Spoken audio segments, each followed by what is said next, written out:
De gauche à droite, la campagne présidentielle en France est bel et bien lancée depuis ce week-end. Marine Le Pen a choisi la ville de Lyon pour présenter son projet. Mondialisation, immigration, terrorisme. La candidate du Front National mise sur les fondamentaux de l'électorat frontiste. Aujourd'hui, on va s'intéresser à son électorat assez différent sur le plan sociologique entre le nord et le sud de la France. Regardez le reportage de Laure Wagner, Jonathan Walsh et Claire Williams. Allez-y, chère dame. Sur ce marché, à Lalin dans le nord de la France, Hortense de Méreuil fait campagne pour le Front National. Conseillère régionale depuis 2015, elle représentera le parti aux élections législatives. On vous l'a déjà donné, monsieur? Ça, vous pouvez garder. Il y a plein d'ouvriers qui nous rejoignent, monsieur. Pas moi. Je suis sûr et certain. Je suis un ouvrier de remonter à gauche. Hein, puis il y a plus de gens qui vous défendent comme dans le temps. Dans cette commune à majorité ouvrière de 6 000 habitants, un quart de la population est au chômage. Bonjour. Bonjour. Bonjour. Il n'y a plus d'embauche, donc c'est train de vie intérimaire, quoi, on va dire ça comme ça. Il n'y a plus vraiment de CDI. Bonjour. Ici, le discours social de Marine Le Pen attire un électeur sur deux. André vient de prendre sa carte. Il y avait longtemps que je voulais le prendre, mais bon, voilà, j'attendais. Pour les retraites, pour le travail, l'emploi, surtout. Pour surtout tout ce qui est sécurité sociale. Je ne suis pas pour l'assistanat, c'est-à-dire que je veux que les gens vivent de leur travail. Voilà. Et en fait, ici, la plupart des gens, ils n'ont plus le goût au travail parce qu'il n'y a plus de travail. Dans l'ancien bassin minier frappé par la désindustrialisation, le Front National engrange des scores historiques. En 2014, Steve Briouat arrache la mairie d'Hénin-Beaumont à la gauche. Ce fils d'ouvrier, petit-fils de mineur, est élu avec 53% des voix dès le premier tour. C'est lui qui a poussé Marine Le Pen à s'implanter dans la région. Le social, l'économie, la mondialisation, toutes ces choses-là, c'est Marine Le Pen qui en a beaucoup parlé à partir de 2007 et c'était assez normal qu'elle puisse l'illustrer par ce qui se passe sur le terrain.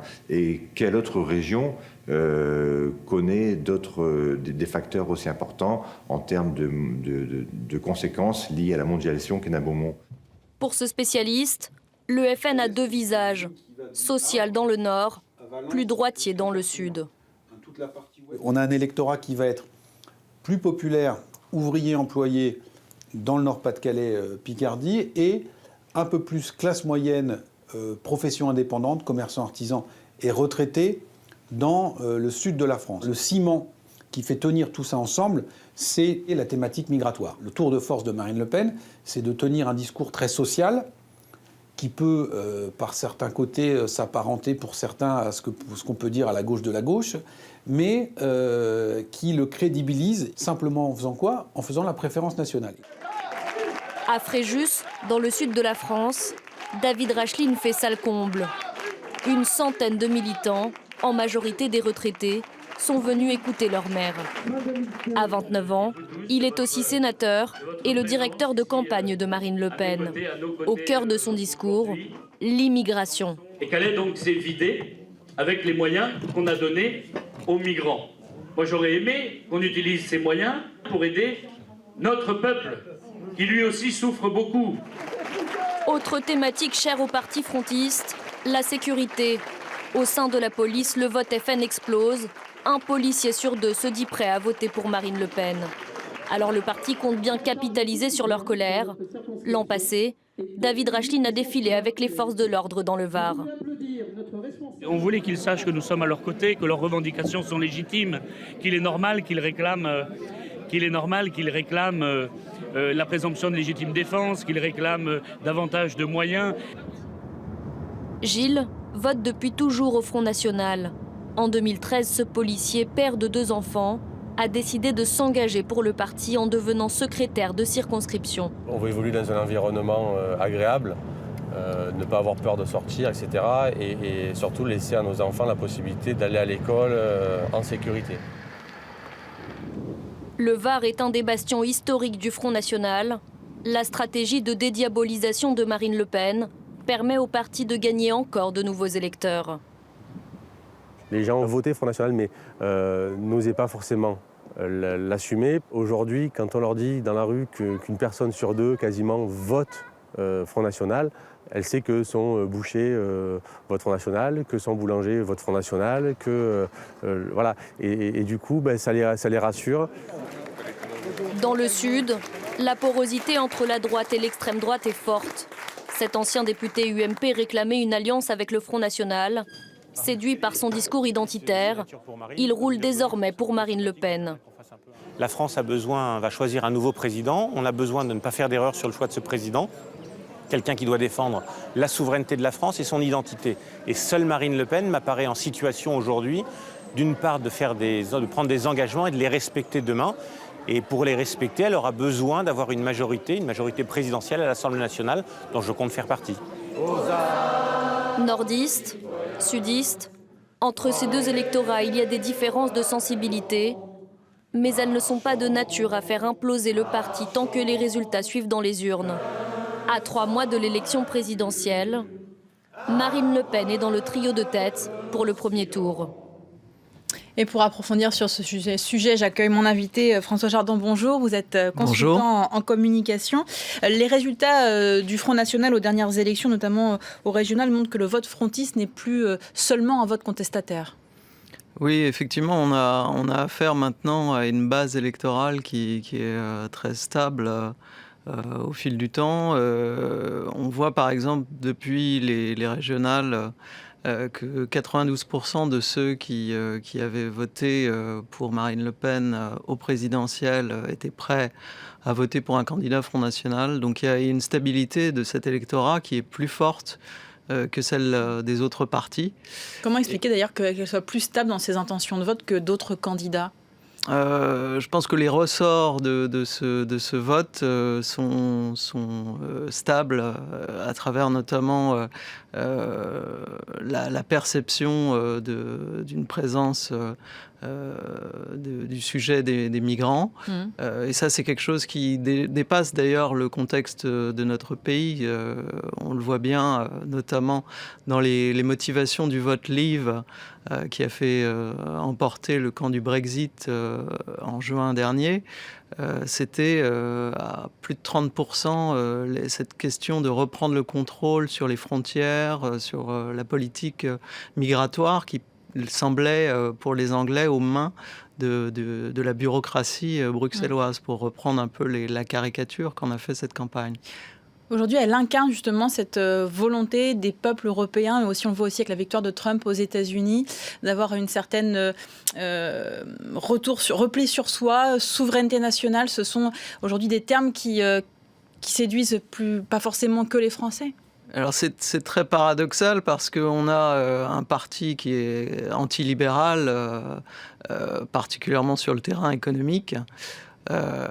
Mais en même temps qui s'arroge maintenant la thématique de la liberté sous l'angle d'une liberté recouvrée, regagnée sur les forces bruxelloises. C'est cette vision, cette phraséologie maintenant qui s'impose, tout en gardant un corps de doctrine que Marine Le Pen a imposé depuis qu'elle a pris la tête du parti en 2011, qui est fondamentalement souverainiste, à travers la ligne de son responsable de la stratégie, Florian Philippot, qui vient, ne l'oublions pas, des rangs chevènementistes. C'est grâce à lui notamment qu'elle a réussi à séduire d'autres électorats qu'elle n'avait pas jusqu'ici. Je pense que ça a conquis effectivement de nouveaux publics, et en même temps il y a eu cette dédiabolisation qui était évoquée dans le reportage, qui a permis d'arrondir les angles. Et tout le paradoxe, c'est qu'avec un discours qui est aujourd'hui teinté d'une certaine ouverture,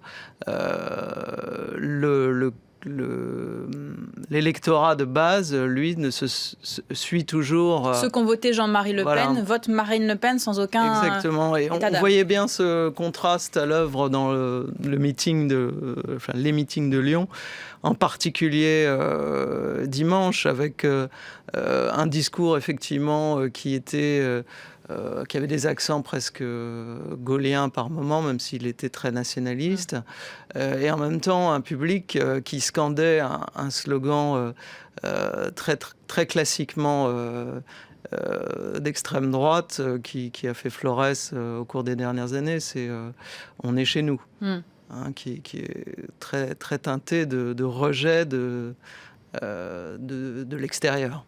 Il y a plusieurs instituts de sondage qui la donnent en tête du premier tour de la présidentielle avec un duel Emmanuel Macron pour le second tour. Quand elle pointe du doigt Emmanuel Macron comme son principal adversaire, vous pensez que c'est le bon choix ?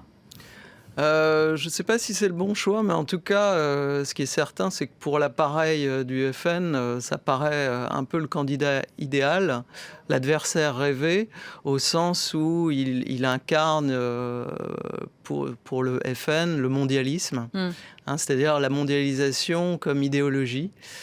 C'est une thématique qu'elle a développée et en faisant en plus un parallèle avec le djihadisme islamiste, ce qui est quand même assez osé. Et c'est vrai que dans le discours d'Emmanuel Macron, qui est très lisse et sur lequel beaucoup se plaignent de ne pas cerner un programme, pour elle, il y a l'occasion de stigmatiser le système. Justement, la volonté d'ouverture d'Emmanuel Macron de dépasser le système des partis, ça lui permet de le caricaturer en symbole de ce qu'ils appellent l'UMPS. Merci beaucoup pour votre éclairage, François Chardon, consultant en communication. Merci d'être venu jusqu'à nous. C'est la fin de cette première demi-heure de Paris Direct. Merci.